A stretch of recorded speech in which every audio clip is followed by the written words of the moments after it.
Bonne nouvelle, mon décodeur est en panne.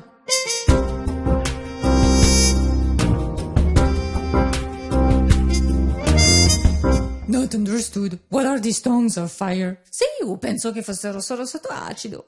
Namen Sie Drogen? Nein, Maurice despiste سهولة Tunge. Den slags leaks, tu vois. وهو التفسير الوحيد. Madame Tatsuyo désignée. Vous aussi, ça vous le fait?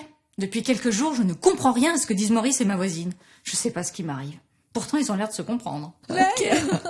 J'ai allumé ma télé pour me changer les idées. Plus d'images. Mon décodeur ne décodait plus rien. Je crois qu'on essaie de me faire passer un message. Encore faut-il que je le déchiffre. Alors j'ai pris rendez-vous, vous savez, enfin, au SAV. Parce que... le service après-verbe. Bah, puisque je comprenais plus rien. Eh, bah, c'est une bonne nouvelle, peut-être.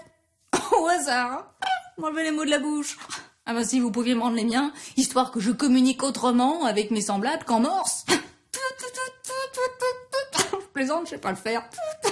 Vous n'avez pas perdu la langue de l'humour, c'est déjà ça. Bon, pour votre problème c'est simple, il faut changer le décodeur. Merci, j'ai déjà appelé le technicien, il passe tout à l'heure me le changer. Mais pour ma voisine et Maurice, je fais comment? Ah effectivement, vous êtes vraiment en panne, vous ne comprenez même plus les métaphores. Mais, métaphores? Évidemment, fallait que ça tombe sur moi. N'inquiétez pas, ça va bien se passer. Bon, alors, quand votre voisine et Maurice vous adressent la parole, vous recevez une information. Oui, sauf que vous ne la comprenez pas. C'est ça. En fait, vous captez, mais vous captez rien. Vous ne décodez plus. Décodez. C'est un synonyme de comprendre. Non, je précise parce que vous avez l'air perdu, là. Non, non, je vous écoute attentivement. Donc, si vous ne décodez plus l'information, c'est que votre décodeur interne est en panne. Ah bon? Bonne nouvelle, après avoir épuisé le vôtre, vous allez enfin pouvoir passer au décodeur du ciel. Alors, Lectio Divina sur la Pentecôte, vous allez me prendre tout le chapitre 2 des Actes des Apôtres, un verset matin et soir pendant une semaine, à renouveler, autant de fois que nécessaire. Allez hop, signature. Ah, vous allez voir, ce décoiffe. Qu'est-ce qu'il y a?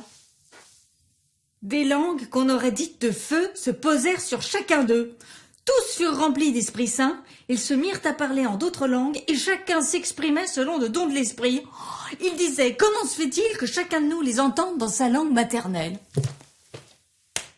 Voilà, j'ai compris. Je me suis branché au décodeur du ciel, le seul à pouvoir traduire nos intentions d'un cœur à l'autre. J'ai prié l'Esprit Saint.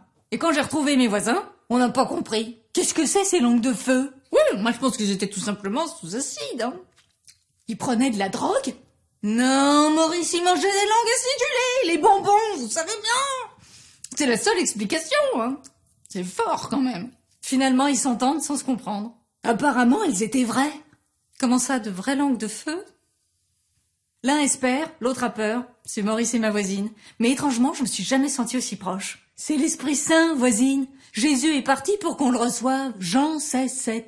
Ah bah si Jésus est d'accord, alors... Parce que la langue qui unit les palais de nos âmes, c'est le Verbe fait chair. Jésus, Fils de Dieu. C'est l'amour. Hein, Ghislaine? Ben, merci Jésus. Je regarde quand même. Alors, la prochaine fois que ton décodeur est en panne, branche-toi sur l'Esprit Saint. Partage la bonne nouvelle.